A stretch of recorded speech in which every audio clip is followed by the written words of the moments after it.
a situation that makes things more dangerous for everyone. So the Department of Homeland Security will be withdrawing 700 federal agents from Minnesota. Enforcement Training Center are all funded by the DHS appropriations bill. I'd like to remind him that the DHS bill we negotiated already includes money for additional body cameras. If for some reason the Department of Homeland Security ends up in a shutdown, it is going to be totally on them. Mr. President, we have 1 week and 1 day left to pass the Department of Homeland Security appropriations bill. Democrats demanded a tight timeline for the DHS continuing resolution. Republicans warned Democrats repeatedly that such a short timeline would be challenging, if not impossible.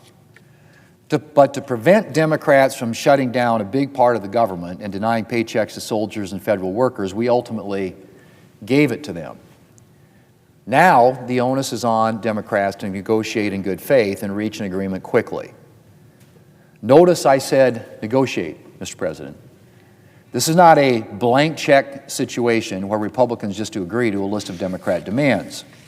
Democrats had previously agreed to a Homeland Security appropriations bill which included additional money for body cameras as well as de-escalation training for immigration and customs enforcement officers, and additional oversight of funds that have already been appropriated to DHS.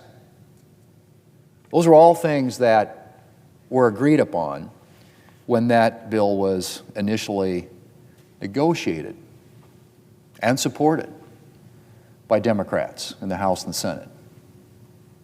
Well, now, Mr. President, they've reopened negotiations, and that means taking up ideas and priorities from both sides. We need to have a serious discussion about the climate of harassment, and worse, that law enforcement officers have been facing for simply trying to do their jobs. We also need to address the issue of cooperation between local and federal law enforcement. Too many jurisdictions prohibit local law enforcement from cooperating with immigration and customs enforcement, a situation that makes things more dangerous for everyone. The President's border czar, Tom Homan, yesterday announced that the Department of Homeland Security will be withdrawing 700 federal agents from Minnesota, in large part because of increased cooperation from local law enforcement. So I hope my Democrat colleagues are ready to have some conversations with the White House about these and other issues. The White House has demonstrated that it's taking things seriously, and it has already resulted in body cams for all officers deployed to Minneapolis and, as I said, the drawdown of federal agents thanks to the increased cooperation from local law enforcement that Tom Homan has facilitated. I want to see my Democrat colleagues take things seriously as well. Mr. President, I'd also like to remind Democrats that they are putting funding for some critical government agencies in jeopardy. TSA, the Federal Emergency Management Agency, the Coast Guard, the Secret Service, the Federal Law Enforcement Training Center are all funded by the DHS appropriations bill. I think all Americans remember the travel disaster Democrats created by shutting down the government for 43 days last fall. So Democrats failed to agree to a DHS funding bill and shut down the TSA. As a result, there's a very good chance we could see more travel problems. I'd also like to remind my Democrat colleagues that the only way to get any reforms at ICE is to agree to a bill.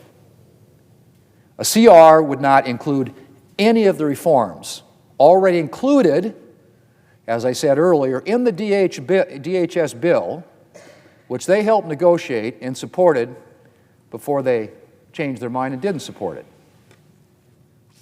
And a CR certainly wouldn't include any new reforms. The Democrat leader was complaining about the announcement about body cams for federal officers in Minneapolis, asking why it wasn't for the whole country. Well, Mr. President, I'd like to remind him that the DHS bill we negotiated already includes money for additional body cameras, somewhere on the order of $20 million for additional body cameras. Democrat leader also complained that he doesn't trust the administration's reforms and that we need a law. Well, getting a law is well within Democrats' power.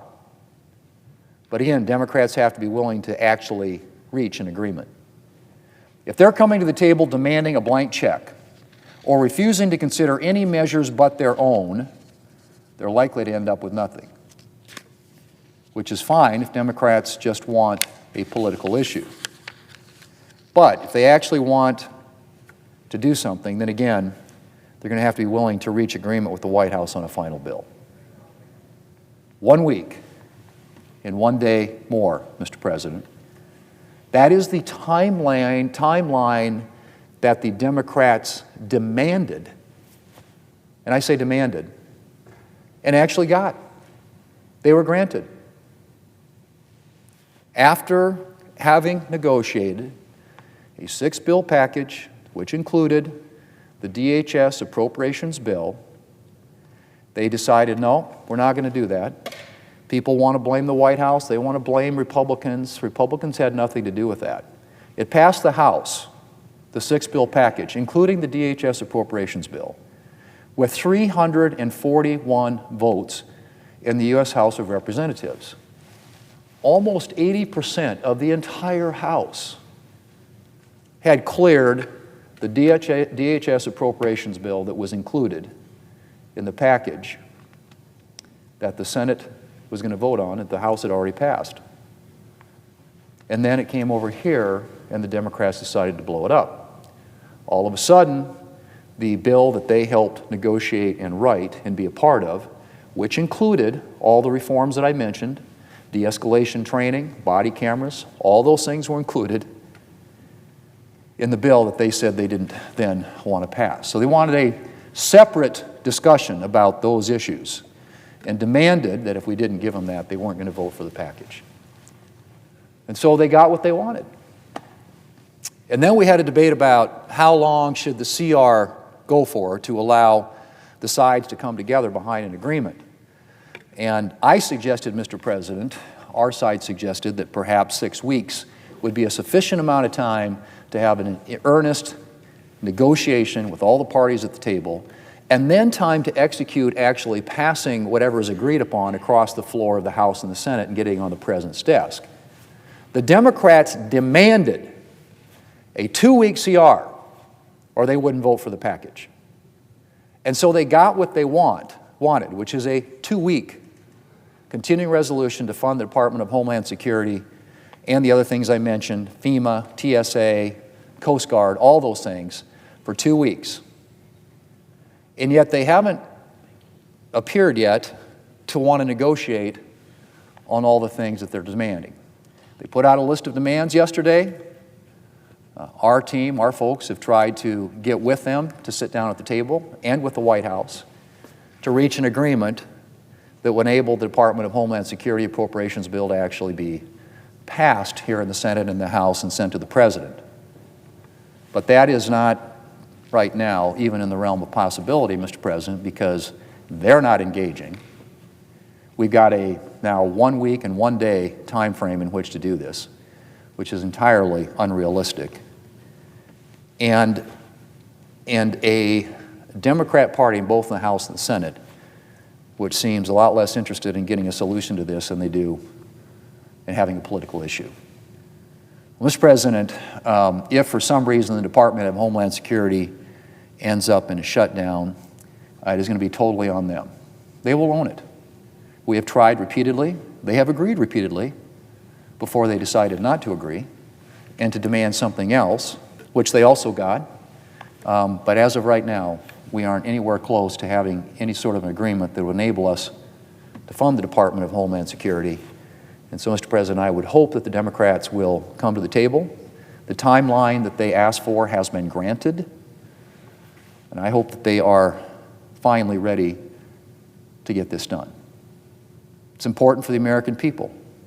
All these agencies, Federal Emergency Management Agency, which oversees disasters in this country. We've got a number of weather-related disasters in this country that are going to require the able attention of FEMA.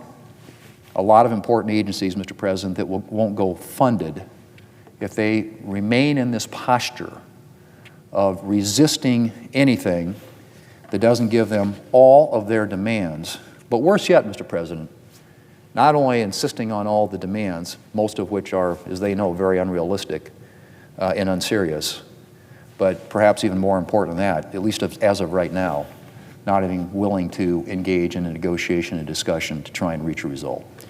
Mr. President, I hope that changes. I want to get this done. We want to get this done. I hope that there are Democrats who also want to get this done. And I know the President of the United States is prepared to sign a bill once these negotiations get underway and we reach an agreement.